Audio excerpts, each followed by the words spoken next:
bukan persatuan yang semu dan sesat. Ahlussunnah tidak menyeru kepada perkara-perkara yang dapat memecah belah persatuan kaum muslimin. Persatuan yang dikehendaki adalah persatuan menurut pemahaman ulama salaf dan orang-orang yang mengikuti manhaj dan pedoman mereka, bukan persatuan yang dikehendaki oleh pengikut hawa nafsu dan hizbiyah. Bukan. Jadi Ahlussunnah mengajak bersatu dengan dasar Ali Imran 103, wa'tasimu bihablillahi jami'an wa la tafarraqu. Dan dalam kalian berpegang semuanya kepada tali Allah dan jangan kalian bercerai-berai.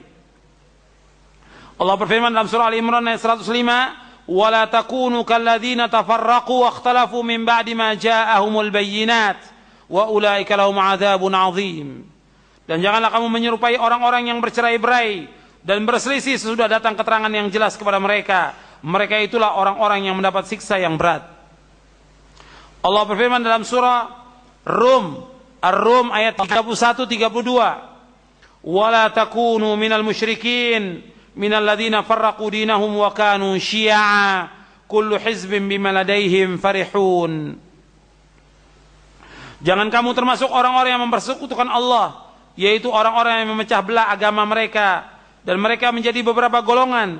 Tiap-tiap golongan merasa bangga dengan apa yang ada pada golongan tersebut. Jadi Allah melarang kaum muslimin berpecah belah. Diperintahkan kita untuk bersatu, karena Nabi bersabda, "Al-jama'atu rahmatun wal furqatu azab." Berjamaah itulah rahmat, sedangkan berpecah belah adalah azab. Hadis ini diriwayatkan oleh Imam Ahmad dan Ibnu Abi Asim. Tapi ingat, persatuan ini berlandaskan Al-Quran wa sunnah ala fahmi salaf. Ingat, bukan persatuan yang dikehendaki oleh banyaknya orang, persatuan yang mereka bersatu tapi setiap golongan yang mengikuti golongan mereka. Soal akidahnya macam-macam, soal manhaj macam-macam, nggak apa-apa, nggak bisa. Tidak akan ada persatuan selama-lamanya. Bersatu yang dikehendaki oleh Allah dan Rasulnya, bersatu di atas jalan yang hak. Al-Quran wa sunnah ala fahmi salaf. Itu persatuan yang benar. Bukan dibiarkan orang bersatu dengan pemahamannya, atau kita toleran kepada kelompok masing-masing. Yang penting kita bersatu dulu, tapi toleran. Nggak bisa kita toleransi kepada syirik. Tidak ada toleransi dalam bid'ah, tidak ada. Tidak ada. Jadi kita bersatu, apa yang kita sepakati, kemudian kita saling memahami, memaafkan kesalahan di antara kita. Nggak bisa. Kalau kesalahannya bid'ah, syirik, nggak bisa. Jadi harus kembalikan umat kepada Quran was sunnah ala fahmi salaf. Mentauhidkan Allah, menjauhkan syirik, mengajak sunnah, dan melarang umat kepada bid'ah, melarang umat dari perbuatan bid'ah. Kemudian juga persatuan yang dikehendaki oleh kelompok lagi yang lain, yaitu mereka bikin kelompok, bikin jamaah. Jamaah ada imamnya, ya, ada imamnya. Ini pun nggak dibenarkan dalam syariat. Kemudian mereka membaiat. Kalau yang tidak baiat, maka matinya seperti bangkai jahiliyah. Hadisnya sahih tentang baiat, sahih hadisnya. Kata Nabi, "Man mata wa laysa fi 'unuqi bai'atun mata mitatan jahiliyah." Barang siapa yang mati dan di lehernya tidak ada baiat, maka matinya seperti bangkai jahiliyah. Yang dimaksud di sini yaitu baiat kepada khalifah, kepada imamatul uzma, bukan kepada kelompok jamaah-jamaah yang ada sekarang ini. Ini baiat yang bid'ah. Dan jamaah-jamaah yang ada ini justru jamaah-jamaah ini yang memecah belah umat.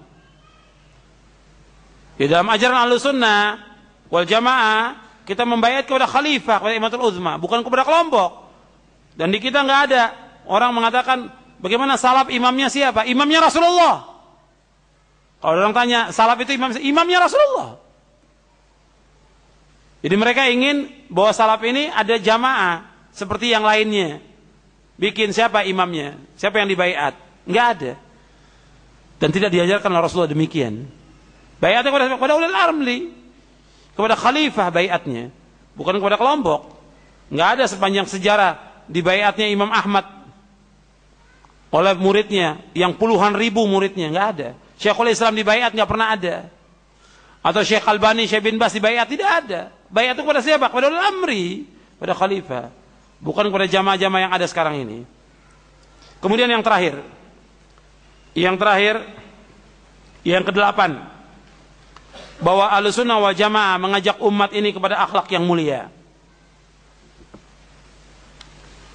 Bahwa salaf ini mengajak kepada akhlak yang mulia. Dan saya bawakan di dalam buku ini tentang akhlak yang mulia.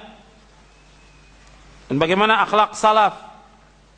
Ya, salaf itu adalah orang yang mulia akhlaknya. Sebab Nabi SAW diutus oleh Allah SWT untuk memperbaiki akidah umat, memperbaiki akhlak. Makanya Nabi bersabda, innama bu'ithu liutammima makarimal akhlak. Sesungguhnya aku diutus untuk memperbaiki akhlak yang mulia. Hadis ini sahih diriwayatkan oleh Imam Bukhari dalam kitabnya Al-Adabul Mufrad, kemudian Ahmad, Hakim dan yang lainnya. Dan akhlak mempunyai hubungan yang erat dengan akidah, yang sangat kuat sekali. Karena akhlak yang baik sebagai bukti dari keimanan, dan akhlak yang buruk sebagai bukti atas lemahnya iman. Semakin sempurna akhlak seorang muslim, berarti semakin kuat imannya. Rasulullah bersabda, akmalul mu'minina imanan ahsanum khuluqa wa khiyarukum linisaihim. Antum lihat halaman 597. Kaum mukminin yang paling sempurna imannya adalah yang paling baik akhlaknya di antara mereka. Dan yang paling baik di antara mereka adalah yang paling baik kepada istri-istrinya. Yang paling baik di antara kalian yang paling baik kepada istri-istrinya. Hadis ini sahih diriwayatkan oleh Imam Tirmidzi, Ahmad, Ibn Hibban. Hadis ini derajatnya hasan sahih kata Tirmidzi. Dan yang paling berat timbangannya pada hari kiamat yaitu akhlak yang mulia. Dan yang paling banyak memasukkan manusia ke sorga yaitu akhlak yang mulia. Yang paling banyak masukkan manusia ke sorga kata Nabi, taqwallah wa husnul khuluq. Takwa kepada Allah dan akhlak yang mulia. Makanya kita berusaha untuk memperbaiki akhlak kita, ya, akhlak kepada orang tua kita, akhlak kepada sanak kerabat kita, akhlak kepada istri, kepada anak, kepada tetangga, dan kepada kaum muslimin. Saya sudah sebutkan itu. Contoh-contoh akhlak salafus saleh di halaman 601 dan seterusnya. Bagaimana akhlak salaf ini? Di salafus saleh adalah orang-orang yang berakhlak. Ahlussunnah wal Jamaah adalah orang-orang yang mempunyai akhlak yang mulia. Makanya ini kita usahakan untuk mengikuti akhlak yang mulia. Ya, kalau ada individu dari orang yang mengikuti manhaj salaf ini, mereka tidak berakhlak, bukan berarti kita mencela salafus saleh bahwa mereka tidak berakhlak. Kekeliruan itu ada, wajar sebagai manusia. Tapi kita berusaha untuk mengingatkan agar mereka mempunyai akhlak yang mulia. Sebab Rasulullah sallallahu alaihi wasallam bersabda kepada kita semuanya, ittaqillaha haitsuma kunta wa atbi'is sayyi'atal hasanata tamhuha wa khaliqin nasa bi khuluqin hasan. Kata Rasulullah SAW, hendaklah kamu bertakwa kepada Allah dan hendaklah kamu iringi perbuatan yang jelek dengan perbuatan yang baik. Karena perbuatan yang baik akan menghapuskan perbuatan-perbuatan yang jelek.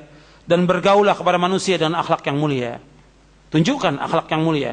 Bergaul kita kepada orang tua kita, kepada paman kita, kepada orang-orang yang pernah berbuat baik kepada kita, kepada guru, kepada ustadz yang mengajarkan kebaikan kepada kita, kepada istri, kepada anak, kepada tetangga, dan kepada muslimin. Tunjukkan akhlak yang mulia. Jadi antum sudah ngaji, sudah baca buku, tunjukkan akhlak kita dengan akhlak yang mulia. Ahlussunnah adalah mempunyai akhlak yang mulia. Ya, sampai di sini dulu kajian kita. Mudah-mudahan yang saya sampaikan bermanfaat untuk saya dan untuk antum sekalian. Dan ini sedikit yang bisa saya sampaikan dari isi kitab Syarah Aqidah Ahlussunnah wal Jamaah. Karena setiap poin, kalau kita bahas setiap poin dari buku ini, itu membutuhkan waktu 1 jam sampai 2 jam setiap poin. Dan ini saya tulis lebih dari 80 poin. Ya, 80 poin dari Aqidah Ahlussunnah wal Jamaah, belum dengan muqaddimahnya, belum juga dari kaidah prinsip dalam mengambil dalil, menggunakan dalil. Itu saja butuh waktu lebih dari 2 jam. Kaidah prinsip 10 poin itu lebih dari 2 jam kita kaji. Ya, itu saja yang bisa saya sampaikan. Mudah-mudahan yang sedikit ini bermanfaat untuk saya dan untuk antum sekalian. Wassallallahu nabiyana Muhammadin sallallahu alaihi wasallam wa akhiru da'wan alhamdulillahirabbil alamin.